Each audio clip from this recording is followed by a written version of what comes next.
pierast sūnā. Tur ir. Man reizēm liekas, ka akmeņi ir kā ziedlapiņas. Skatīsies uz vietas, viens vai otrs.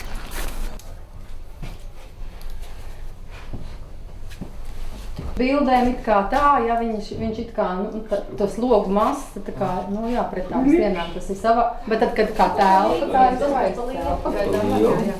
Viņš nāk te bērnā, ko mazināt, kas nenāk ārā. Akmeņi un asfalts man vispār fascinē tās krāsas, kas ir akmeņiem un asfaltam tieši.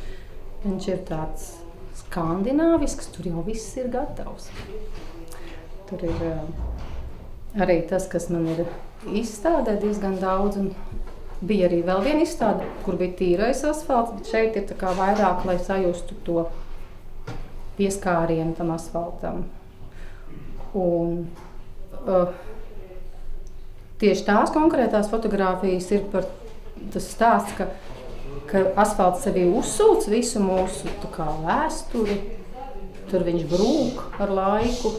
Viņš ir tāds perfekts, viņš ir pelēks, un uz viņu tā smuki projicējās viss, kam mēs aizskrienam garām. Tur nokrīt zariņš, tur nolīst lietus, tur kaut kas sāk žūt, saulīt uzspīd, un tad tur veidojas zīmējumi. Kaut kāds papīrītis nokrīt, konfekšu vai kāds čekiņš vai ietinamais papīrītis. Tas tā garām paskrien vējš, un tad tur kaut kāds stāsts ir tas, ko mēs ikdienā tur esam izdarījuši, paveikuši, kas jau ir aizmirsts, jau ir sabrucis. Un tad tur tas laiks tā iezīmējās. Mēs tur esam uz tā laika fona. Un tad, ja mēs tā kā noklustam un nomierinamies, un tā kā ieskatāmies tajās saules, tur tajās spēlītēs un akmentiņos un smiltiņas vēl un kāda lapiņa nobirusi. Un tad mēs tā kā apklustot varam sadzirdēt, ka mums ir prieks dzīvot, ka mums ir kaut kas, ko mēs varam paši sevī tā kā atrast arī, par ko ir vērts pasmaidīt, ne jau tur tādas lielas un grandiozas lietas un veikali, tas mūs nekad neiepriecinās un tas mūs nevar piepildīt, bet mūs var piepildīt tieši tas mirklis, kurā mēs ieskatāmies un saredzam gaismu, saredzam dabas tuvumu tieši pilsētā. Tādā veidā var saredzēt to dabas tuvumu, tur, kur iespīd tā gaisma, kur ielīst tas lietutiņš, kur mūsu ikdiena ar visiem darbiem, tas, kas izbeidzās, tas, kas atkal sākās, tāds nemainīgs ritums. Tas deguzes balss, tas ir tā kā atrast to personisko, to dzīvo. Kaut kādu jēgu tai dzīvei un tam dzīvajam. Tā es arī, man liekas, ka visu laiku meklēju. Es jau nemeklēju ainavas tur pilsētā, es meklēju kaut kādas tieši tās sajūtas, kas nāk no iekšpuses, tādas taustu tos tēlus, kas mūs var uzrunāt kaut kādā veidā, kas mani uzrunā personīgi. Reizēm es pat viņus tā kā tikai nojaušu, ka tie tēli tur ir. Es tikai tā mugīgi iekadrēju, un tad es saku, jā, Dieviņš mīl mākslinieku. Jo, piemēram, tur tā fotogrāfija, es viņu tā kā iekadrēju, un pēc tam datorā sāku skatīties, izskatīt, kas tad tur ir īsti iekšā. Es saprotu, tur tās krāsu nianses un tas grafiti, un te ir uzraksts koši sienu zīmējumi kaitē pilsētai. Un tur jau uzreiz ir vesels stāsts par to, ka vienam ir aizspriedumi, vienam ir radošais prieks. Tas viss tā kā saspēlējās, un tas, no tādām pretrunām kaut kas sāk veidoties. Un katram ir kāds jautājums uzreiz. Tur jau arī ir tā saspēle, kura pilnīgi nejaušas. Tur neko labi, ka tantiņa man nepamanīja, bet tāda tautas attiecības ar vāru tur izveidojušās tādas. Tā.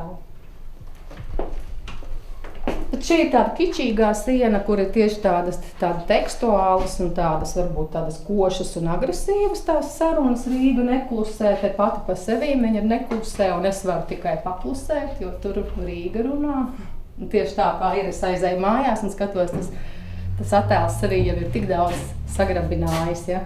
Un tad būs tās sienas, kur vairāk tādas pastelīgās noskaņas, vienkārši noskaņas, kurās var pats sevi katrs atrast un pats savu dzīvi noskatīt uz visādiem tādiem, varbūt naiviem tēliem arī, kur zied pavasarī kaut kas tur runči sasēduši un tā, un stariņi cauri tiem kūstošajiem zariņiem, tur ir peļķis,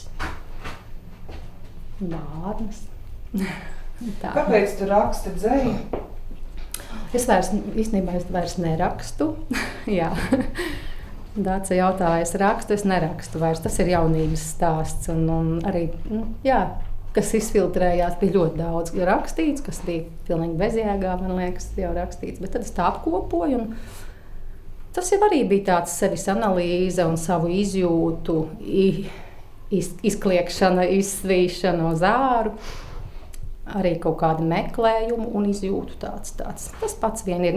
Manuprāt, man tās fotogrāfijas ir tikpat arī tādas dzejas, manuprāt. Jā, it īpaši tās dizainiskās, es viņas kā haikas brīžiem pat jūtu. Viņas man kā dzejoļi ir. Pirmās bija, starp citu, pirmais bija dzeja manā dzīvē, pēc tam nāca fotogrāfija. Bet fotogrāfija jau ir 20 gadus kaut kur, kā piefiksēju. Kā tu iedomājies tieši to dzeju šī brīdī likt galdā? Par cik šis ir Rojāra vāciešu muzejs. Man bija uzreiz sajūta, ka tieši šī sērija tāda bija jau tā Dzeguzes balss. Un tad, protams, tajā balsī uzreiz Dzeguzes balsī tur viss tāda jau kādu pantiņu gribējās ielikt. Pantiņš, tas nav pareizais nosaukums, bet tieši tādu ritmiku. Uzreiz ienāca prātā tieši tas dzejols, kas būs uz šī te loga. Ziemas ziedonis, putina, sniegpārslu gultu, mēnesis caur plaukstām un gaistošas zvēru ēnas. Kā es reiz tvēru sveču vai skatienu bultiņus, kā es tad glabāju aizmirstos sirdspukstu vēdas, kā arī nopinu zaļu niedrāju burvību, zirgiem un gulbjiem, kas vējam no rokas ēda. Tā būs neļauties svešu skatienu bariem. Tā būs samaisīt pēdas un visādus rēķinus skaidrus. Tālūk rūdījās tērauds. Tā slēpās plašumos vaļi, kamēr klusu zem zvaigznēm kupanās krauklīti aizrok. Pirkstgaliem mostoties, velkot pār mūsajiem stariem. Kādam gan brīnumam šajā ziedonī ļauties.